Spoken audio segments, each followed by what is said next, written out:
Hey guys, so today I'm going to be teaching y'all some basic knots for basic sailors.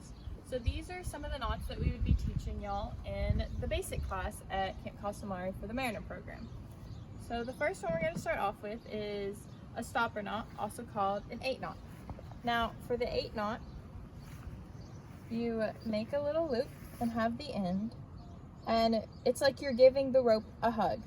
And then you punch it in the face and then you pull it together, and then you have your figure 8, and it looks like a little infinity sign. And so that is for whenever, say you're sailing and you let go of the main sheet, it goes out of your hand and the wind pulls your sail away from you. It won't come through, which is why it's a stopper knot. So the next knot I'll be teaching you is the bowline. Now the bowline is usually used to moor our boats to the butterfly knots that we have, which is sort of just a loop, and so we can put the line through the loop, and it is a loop at the end. It won't come undone. Now usually on sunfish there is a almost like door handle looking thing that goes like this on the bow, and that is called the bow chalk, and that is where the line would go, which is called the painter because it paints the ocean. And that is the line that you would use to tie off. So it would be right at the front of your boat. But my boat doesn't have that thing. So I'm just gonna teach you how to tie the bowline off of the main sheet. So what you wanna do is you wanna make a figure 6. And with the end, this is your bunny. Now you put the bunny in the hole, around the tree, and then right back through the hole. And once you do that, you pull on the bunny, its path, and the tree. And then you have your nice long end so it can't come undone. And then you have your bowline, which looks like a little PFD. And see how that is the loop? So if there was a loop right here, no way of that coming undone. Now on to our last knot using the main sheet line. This last one is called the coil, and we use the coil for after we've washed all of our sails and all of our lines, making sure they're clean. We lay them out in the sail house to dry, and after they're dry, we want to coil them. This is so they're not just sitting in a puddle like so, getting dirt all over them on the ground or anything. This way they're up high on the spars with our sails, and so it just better helps with keeping the equipment good.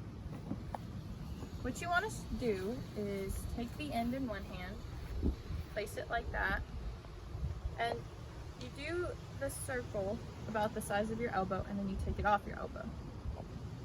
After this, you just repeat the process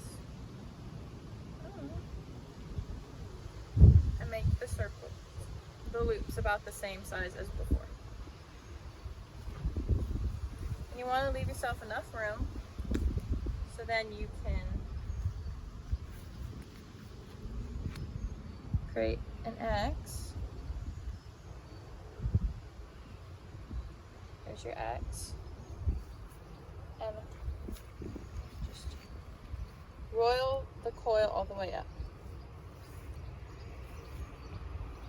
Then you put your fingers through all of the loops that you've created. You grab the remaining line and you loop it over all of the loops,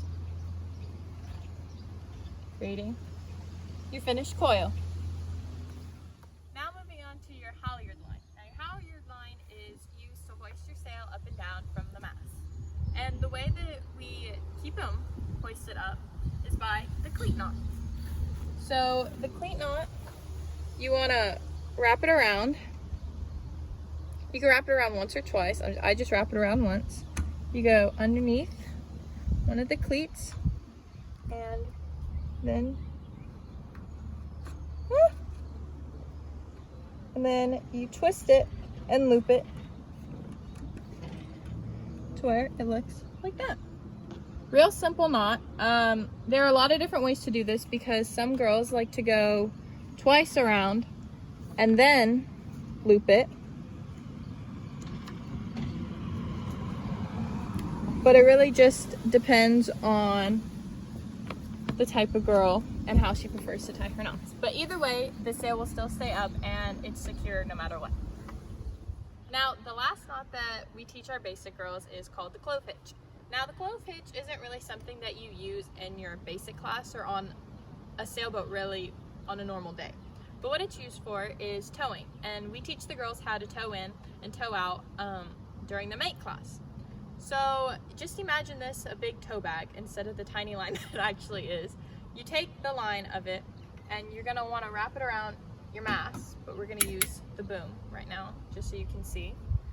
You wrap it around, you make an X, you wrap it around one more time, and you tuck it underneath that X. Ah! Nope. And you tuck it underneath the X. Because you'll hold on to this way and they'll be pulling this way. And it stops it from ever giving any resistance? Slack.